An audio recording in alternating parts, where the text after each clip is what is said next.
Hey guys! So ngayon ay tagulan at uso na naman ang sipon, ubo, ganyan. So meron akong symptoms ng sipon, ubo. Yung pag lumunok ka, masakit lumunok, diba? Yun yung symptoms ng ubo kaya sipon.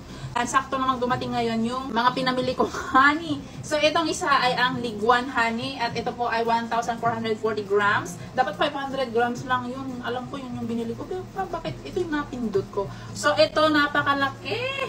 Ayan. At ito po ay wild honey. Freshly harvested from the mountains of Quezon Province, Philippines. Raw, pure, and natural. So itong mga ito pala ay best seller po sa Orange App. At binili ko po silang 4. And itong isa naman ay Pure Honeybee, Marshall's Farm, for cough, cold, anti-aging cream, asthma, facial cream. Yan naman yung nakalagay dyan. So, lahat sila very safe, secured nang dumating sa akin. Nakita nyo naman sobrang intact nila. Napakalilinis. Ayan. Itong isa naman ay ang Honey 100% Pure Organic, Rain Bee Wild and Uncultured. Full of antioxidants and nutrients, prevents cancer. So, madami siyang nakalista dyan na magagamot. Ayan, children, ayan, bawal sa mga bata ito, below 1 year old. So, itong isa naman is Nature's Bee Honey. 350 ml po ito, 100% natural. So, lahat po pala ito ay walang nakalagay na expiration date, which is supposed to be, wala naman talaga dahil nga ang pure honey ay hindi po yan nag-expire. Ayan, ayun po kay Google. Ngayon, ito po yung ginawa ko palang mixture. Nalagyan ko na ito ng honey na tira namin and ubos na nga, kaya, ayan. So, naglagay ako dito ng tinadtad na onion, ginger, bawang, tapos calamansi. Naglagay lang ako konti ng honey, kaya medyo matamis na rin siya. So ngayon, iti-taste test po natin lahat ito kung alin ba dito yung may pinakamasarap na lasa. Although lahat po sila claimed na 100% pure organic, ganyan. Kasi nga walang expiration. So let's open it up and try at may-share ko sa inyo kung alin ba dito yung pinaka-the best na honey. So hindi ba ako expert sa pag-tukoy ng pag-identify ng pure honey, but then let's just compare kung alin ba dito yung may pinaka the best na lasa ng honey para ma-share ko na rin po sa inyo.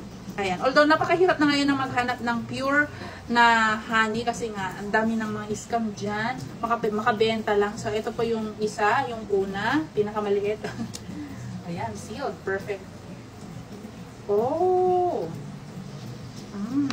so let's try. So ayan siya. Freshly harvested from Mount Banahaw pala ito. Wala siyang asim, okay? Wala siyang asim na nalalasahan ko and parang matatandaan ko ganito yung pinakaunang honey na tikman ko nung bata ako. Yung talagang galing pa siya sa honeycomb. Parang ganito yung lasa niya. So next naman, let's move on to. So yung una yung Rain Bee. Itong isa naman ay ang Pure Honeybee. Tingnan natin kung magkakalasa ba talaga kapag ka Pure Honeybee. Lahat ito organic, walang cultured yun. Pero medyo maasim na yung amoy niya. Uy, mas malapot. Oh, mas malapot siya. Parang mas gusto ko tong lasa nitong nauna. May asim onti. And let's move on to another one. Nature's Bee Honey, 100% natural. Nakakatakot pa magsaboy ng honey kasi ayan. Mas gusto ko kesa dun sa Pure Honeybee. Parang may something dun sa aftertaste niya, parang ganun yung alam kong lasa ng honey. Let's taste it ulit. Ito yung hinahanap kong lasa eh. Ito yun eh. Ito talaga yun eh. Yung aftertaste niya, nandun yung, basta, di ko may paliwanag yung parang kakaibang lasa niya. Ito yung pinakamahal kasi ito yung pinakamalaki. May pag ganito-ganito pa siya, napaka-aesthetic. Uy! Uy, sealed! Wow! Tingnan mo yan, ang laki pero grabe, solid na nakarating sa akin. Please, be good to me. Ang gaganda ng reviews nito, as in, sobrang solid yung reviews. Ay, malapot din.